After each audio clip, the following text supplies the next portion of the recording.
As the postseason has gone on, we have seen former Nationals pay off in a big way for their playoff teams. So let's get into it. And did the Nationals make the right decision at the trade deadline?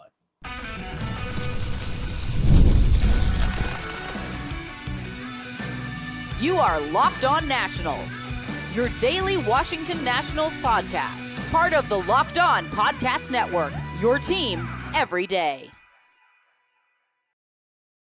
And thank you all for making Locked On Nationals your first listen every single day, as we are free and available wherever you get your podcasts. And of course, you can check us out over on Twitter as well at RyanClary11, and as well as the show page at LO_Nationals. For all your latest Nationals news and notes, make sure to check us out over on Twitter. And while you're at it, search up Locked On Nationals wherever you get your podcasts, whether that is on Spotify, Apple Podcasts, Google Play, and of course over on YouTube as well. And if you're watching the YouTube version of today's show, you might be wondering, where's your normal background? Well, I'm in the middle of a move right now, so we are getting through the Nationals podcast here today, right here and right now. Later on in today's show, we'll have a discussion of the ALCS and the NLCS as the Mets are already down 1-0 against those pesky Dodgers. We'll have that preview. And of course, game one tonight of the ALCS, you've got a couple former Nationals going at it in the Bronx. So we'll discuss that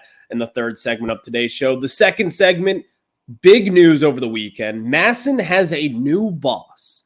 And this boss commented on the future of what the Nationals could be on MASN. And I think it's very interesting, to say the least. And if you all know, MASN has really been kind of the one messing up the National sale. It's really why learners have not sold. And also, they've held a lot of money overall over the last 10 plus years from this organization. So what will happen? We'll have that discussion in the second segment of today's show. But we start off with discussing some of the big moments in the playoffs that are coming from former Nationals, and especially the 2024 Nats. Jesse Winker, and of course, over the weekend, Lane Thomas, Tariq Skubal, the Cy Young winner, or going to be Cy Young winner in the American League.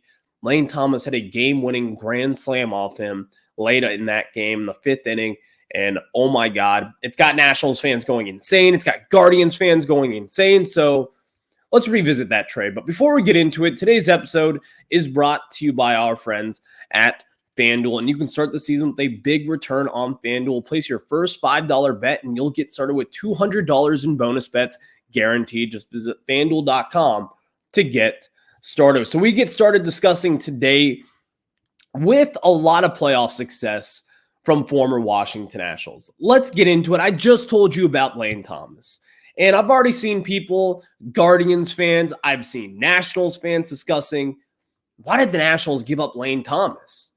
What made sense there?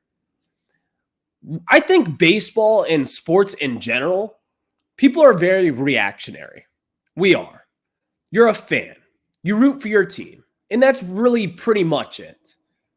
So when you see Lane Thomas hit a game-winning grand slam to move on to the ALCS, going off against the best pitcher in baseball all season long with Tariq Skubal, you obviously feel some type of way. If you're a Guardians fan, you're sitting there saying, how did the Nationals give up Lane Thomas for this? How could the Nationals ever do that? And if you're a Nationals fan, you're thinking, we should still have Lane Thomas right now. But I think I'm here to kind of level it out from both surfaces. The Nationals still made the right decision moving off of Lane Thomas, the reason why they did this last trade deadline. The reason why they moved off of Lane Thomas was because of the prospect package that they got back in return was pretty unbelievable for someone like Lane Thomas. Someone that we have always known from Lane, we all loved him. Lane Thomas can crush left-handed pitching. He's done it time and time again. If you look at his splits dating back to 2021, the guy hits lefties. He is an all-star caliber player against left-handed pitching. Tariq Skubal is a lefty. Lane Thomas, again, was it impressive what he did? Absolutely. Was it something that you would have loved to see him do here in DC for a Nationals team? Absolutely. But the Nationals moved off at just the right time, and do not get that twisted if you're a Nationals fan out there wondering, why did we do that with Lane Thomas? And if you're a Guardians fan, Yeah, you're going to feel happy about that. Because let's be honest. Let's think back to this, not the same exact way here, but stick with me for a little bit. When the Nationals signed Jason Worth to that massive deal back in 2011, he was really disappointed in 2011, was not good, did not live up to it. And then 2012 happened. He was solid. He got hurt in the middle of the year, came back, hit the walk-off in Game 4 of the NLDS, and ever since then, Jason Worth was a Nationals legend. People are going to hold on to this moment for Lane Thomas. He did not hit a walk-off, but he hit the game-winning grand slam that put them up 4 runs to advance them to the ALCS and now give them an opportunity to knock off the New York Yankees tonight. He's going to be remembered just for that. And he's going to go down as a Guardians legend for that reason. But if you look at his overall numbers with the Guardians, he really hasn't been that good. Now, I will say this postseason, he has been unbelievable. He's got multiple home runs, 2 of them coming in big situations as well. I'm rooting for Lane Thomas. I love the guy. We love the guy. I'm sure you do as well. But for the people out there saying, you shouldn't have done it, you shouldn't have traded him, I think you're wrong. I do. What you got back in return for Lane Thomas, again, someone who crushes left-handed pitching, but is pretty pedestrian against righties, you got back a very fair return. Starting with Alex Clemmie, the left-handed pitcher who's in low A Fredericksburg this year. He may not have the numbers to support what I say here, but Alex Clemmie has sky-high potential to be one of your Nats' better pitching prospects. I don't think he's better than Sakura, and I don't think he's better than Susana, but he could easily be number 3 right behind either of those guys right then and there. And then also Jose Tena. While, again, the season numbers weren't all that great, you saw a lot of good things from Tena. This is someone who could be your third baseman going into next year. And also, this could be someone where you think maybe we move him to left field and see what happens with the kid. Maybe you move him to second base and trade Luis Garcia Jr. I don't know. Let's get crazy. But Jose Tena is a big league hitter. You got someone who is under team control for the next 6+ years, someone who's got a lot of talent, so he can play multiple positions, and he can hit the ball. He's got a real threat out there to be a starting, legit, kind of middle-of-the-order bat within this team. And not just for a bad team, a good team. He could be that. We talked about Alex Clemmie and what he could be. He's 18, 19 years old. He's got a lot of time to mature and develop until then, but still, he's kind of one of those lottery ticket guys, but even then, he's looking like the real deal. And then you have a true lottery ticket guy with Rafael Ramirez Jr., who really struggled this year in Fredericksburg, but hopefully hits the ground running and the Nationals can develop him because he's got a lot of tools in the belt as well. And it's not just Lane Thomas, by the way. Jesse Winker. While he has not played as much as Lane Thomas, Jesse Winker has kind of been the straw that stirred the Mets' drink over the last series, hitting that monster home run against the Philadelphia Phillies. This is one I have less of an issue with. Like, Jesse Winker was never going to be a part of this future. It was never a question. In fact, some people thought he would even make the opening day roster, but he did, and he was starting, and he did really well this season. You traded him for Tyler Stewart. Tyler Stewart, for the most part, kind of reminds me of like a DJ Hurst kind of prospect that we got at last year's deadline for Candelario. Tyler Stewart, he'll probably make the majors early on next season. I don't know if he'll be a mainstay in the rotation. He did fall off a little bit once he got up to AAA this season. But overall, Tyler Stewart shows a lot of promise. And I think if you're a Nationals team looking to rebuild, looking to restock your farm system, you did exactly the right move trading away Jesse Winker and bringing in Tyler Stewart into the system. So overall, to put a bow in this conversation, you see these former Nationals doing well. And speaking of 2024 Nationals, by the way, these guys weren't going to help you this year all too much. Obviously, they would help, but they wouldn't really help too much. They'd maybe get you to 76 wins overall. That's about it. You would not be in the postseason race with them in this lineup. You still would not have a pretty loaded farm system the way that you do now. And you wouldn't have, again, 4 main guys in return as the Nationals do now. It's not a Juan Soto kind of trade. These aren't going to be major impact kind of guys. but they certainly have the potential. Lane Thomas, again, let me remind you, we traded John Lester at the final second of the deadline, and you got back in Lane Thomas. You never know. You never know what you'll be getting back. But if you're Mike Rizzo and you're the Nationals organization, you're going to pick that door every single time because that is what the smart organizations do. And then you develop your prospects and see where they fit in the foundation of this team. Thank you all for making Locked On Nationals your first listen every single day, as we are free and available wherever you get your podcast. Next, let's get into this because over the weekend, MASN put someone in charge. It's going to be a new kind of boss there over at MASN overseeing things. What could this mean for the Nationals, and what could this mean for the broadcast rights for the Nationals as well? They commented on that. So let's get into it because if I'm being honest, I don't think much will change, which kind of sucks. But we'll get into it after we tell you guys about our friends over at Ibotta. And of course, maybe you need Ibotta for your next fall trip, or maybe you're taking that dream vacation this fall, but dreading the cost. With Ibotta, you get cash back on all your purchases so you can spend more time making memories this fall and less time dreaming about them. Ibotta is a free app that lets you earn cash back every time you shop. Earn hundreds of items from groceries to beauty supplies, even toys, so you can make sure you're beating inflation no matter what you're purchasing. The average Ibotta user earns $256 per year. This can cover the cost of an entire shopping trip, that flight that you've been eyeing, or the fancy dinner that you have been craving. It's time you join the over 50 million users with Ibotta to earn cash back every time they shop. Right now, Ibotta is offering our listeners $5 just for trying Ibotta by using the code LOCKEDONMLB when you register. Just go to the App Store or Google Play Store and download the free Ibotta app to start earning cash back and use code LOCKEDONMLB. That's IBOTTA in the Google Play or App Store and use code LOCKEDONMLB. Thank you all for making Locked On Nationals your first listen every single day, as we are free and available wherever you get your podcast. So MASN has a new little boss in control over there. And this was a very interesting story by Matt Weyrich of the Washington Times, or not of the Washington Times, of the Baltimore Sun. And this is going to be a very interesting conversation going forward. So on October 10th, he tweeted this out, the story. Breaking: the Orioles are shaking up their business leadership team led by Greg Bader, taking over as EVP/GM of MASN. Greg Bader was quoted in that article because, first and foremost, Matt Weyrich knows the DC market. He worked here. He covered the Nationals for NBC Sports Washington back in the day.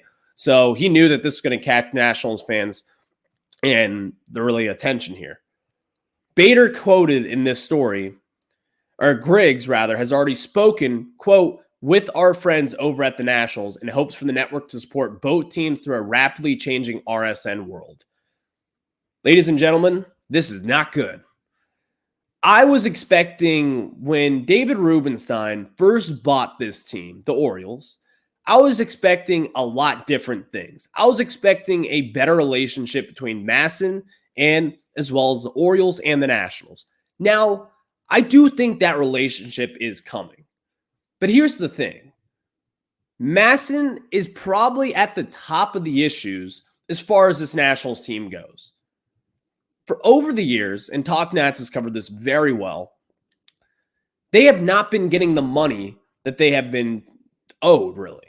They have been battling this out in lawsuit after lawsuit, courtroom after courtroom, and nothing really seems to be settled. Last offseason, the Nationals did get a big win in the court, but still, the Orioles don't really have much going for them. The Orioles overall, it has been a very tough go of it for them. They have not really been getting the RSN rights for MASN shifted away from them to where the Nationals could have their own, because that is a huge issue right now. And unfortunately, with the new GM over at MASN, I don't think that's going to be resolved anytime soon. There is kind of a little invisible string theory here, but not even invisible. In fact, there is a nice little string that could happen potentially. Because here's the thing. A few years ago, when we were talking about the Nationals and they first announced they were exploring selling the team, the Nationals, they had interest by Ted Leonsis and as well as David Rubenstein, who would partner up in a potential deal. And that was the rumor at the time that they would partner up and buy the Nationals.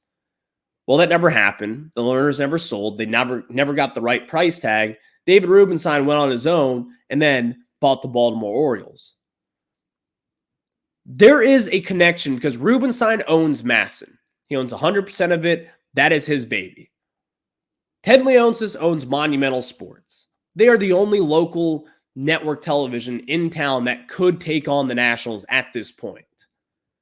If the Nationals do decide to try and kick the tires on a sale, they will have to have MASN resolved. And even then, let's just say there's a handshake deal in place with Leonsis and the Lerners and as well as Rubenstein. There are a lot of loopholes that they're going to have to go through with Major League Baseball. And which, by the way, Major League Baseball has not really helped out this Nationals team all too much as far as MASN goes. This has been a huge issue. Manfred has been asked about it time and time again at the commissioners' meeting and wherever else that he takes the podium and there's a Nationals and or Orioles beat writer, they'll ask him about it, and he doesn't really have much to say besides, we'll help the Nats. They haven't helped the Nats. They will not help the Nats. Over time, this has become a bigger issue. And the fact that there is a new GM in place at MASN, this will not really work out for the Nationals the way that you think it will. Maybe there's a better relationship overall. Maybe the lawsuits really stop. Maybe David Rubenstein can just kind of grant it over to the Nationals for X amount of money. I don't know how that legal side works here because I think that's kind of the big loophole that we just simply do not know. The Nationals are in trouble here. And it's not more trouble or less trouble than what they were just a handful of weeks ago when it comes to this. You're just stuck in the mud at this point. And getting a new boss over at MASN will not really change that much. But again, your only hope when talking about MASN is, let's say the Lerners just buy them out of the deal. I don't know if they can do that. I don't know if they can't do that. But it seems like an option.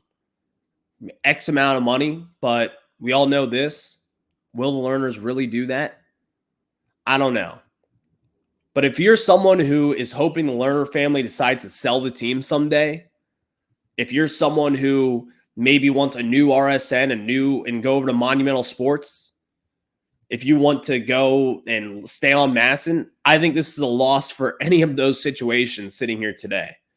Because with this new boss change, the new GM, it ain't going to happen. And unfortunately for the Nationals, it's not going to get much better. So that's where we sit on that. And it's just an overall unfortunate situation, all things considered. And also, by the way, if the Lerners do decide to sell, they're going to have to figure this out. Because I don't think a new owner would come in and take on this mess knowing that it's going to be a huge legal loophole to go through in order to get more money in this organization.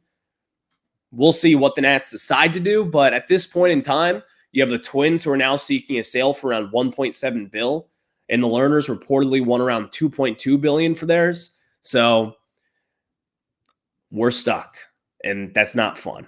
Thank you all for making Locked On Nationals your first listen every single day, as we are free and available wherever you get your podcast. Next, let's talk about the ALCS and the NLCS. You've got both games today. Game 2 of the Dodgers-Mets series today at 4:08 Eastern Time, 1:08 Eastern Time over in LA. We'll discuss that. But also game 1 tonight of the ALCS. You've got the Guardians, and then you've got the Yankees in the Bronx, 7:38 first pitch. That'll be a fun one. And we'll preview both those games after we tell you about our friends over at FanDuel. And hey, NFL fans, you can start the season with a big return on FanDuel, which, by the way, it's America's #1 sportsbook. So when you get a hunch in the middle of the game, you can check out the latest stats. You've live play-by-play and so much more on the same page where you place your bets. Tonight, you've got the Jets and the Bills. Robert Saleh was just blown out by the New York Jets. He is no longer there. interim coach takes over tonight.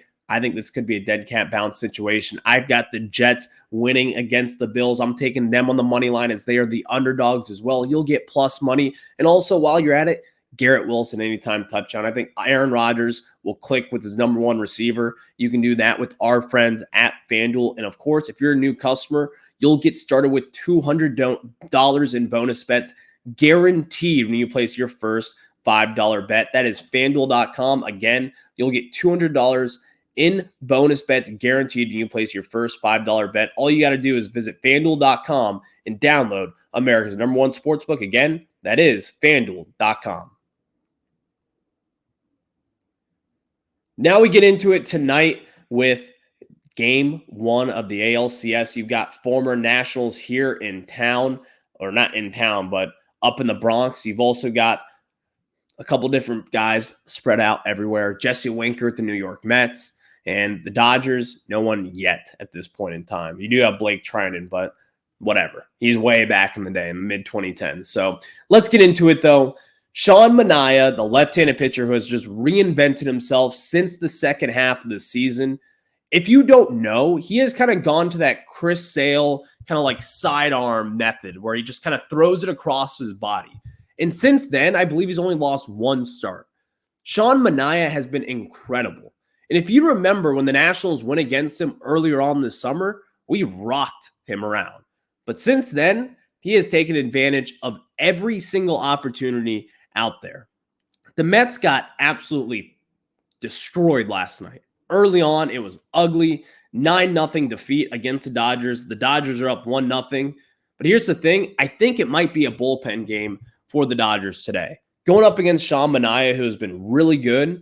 You're going to have left-handed pitching against Shohei Ohtani, who, he can hit really anybody. But I like the Mets' chances of tying this series up. And I don't think they're going to go down without a fight. The Mets have shown that they are a scrappy, ruthless team. They can get the job done. I expect them to get the job done. Unfortunately, if you're a Nationals fan out there, it's not the answer you want to hear, but still, I think they can get this done and tie it up 1-1, go to New York, play game 3 in 2 more days, and look pretty damn good while doing it. So I would not get your hopes up just yet, but watch out for those Mets today as they take on the LA Dodgers. I think it'll be pretty hot out as well, so that might not fare too well for the Mets, but they've done it all postseason long. They pulled rabbits out of their hat every single game, it feels like. Watch out for a Pete Alonso home run yet again. But tonight, you've got game 1 of the ALCS. I think this is the most exciting game by far. Under the lights in the Bronx, Juan Soto, Aaron Judge, going up against Lane Thomas of your Cleveland Guardians. I don't know who you'd be rooting for if you're a Nationals fan. I love Lane Thomas, but I also love Juan Soto. These are two, kind of beloved Nationals. I don't want to say legends because Lane Thomas is not a legend. Juan Soto is a legend of this organization, in my opinion. And this is a tough one, though. I am kind of rooting for Juan Soto. But even then, I've already said this to myself. Whoever wins the ALCS, and yes, even the Yankees, that is who I'll be rooting for in the World Series. I don't want to see the Dodgers, and I certainly don't want to see the Mets. I want to see the Yankees. I would like to see Juan Soto. Because also, I think this, and this may be a hot take, if Juan Soto wins another World Series, I think it's more likely that he leaves the Yankees. Now, if it's to leave to the Mets, then no, sign me out from that. I don't want that. I don't want him going to the Mets. But if he wins a World Series with the Yankees, I think he leaves, and who knows? Maybe comes back to DC. Maybe. But if it's the Mets, then I don't want that. But tonight you've got Alex Cobb, the trusted right-handed pitching veteran who has been around, played in the postseason, who has done it all. Carlos Rodon, the left-handed pitcher, in my opinion, the Patrick Corbin of the New York Yankees, someone who's been very up and very down throughout this season. But that does not fare well if you're the Guardians because, again, Lane Thomas, left-handed pitching. If you're on FanDuel, I know we're talking about NFL, but don't be surprised if Lane Thomas puts one out in the short porch at left field. I'm telling you, Lane Thomas, as we all know, he can hit left-handed pitching. So it'll be a fun series to watch starting tonight with the Guardians and the Yankees. But until then, I will catch you on the flip side. Have a good one. Go Nats.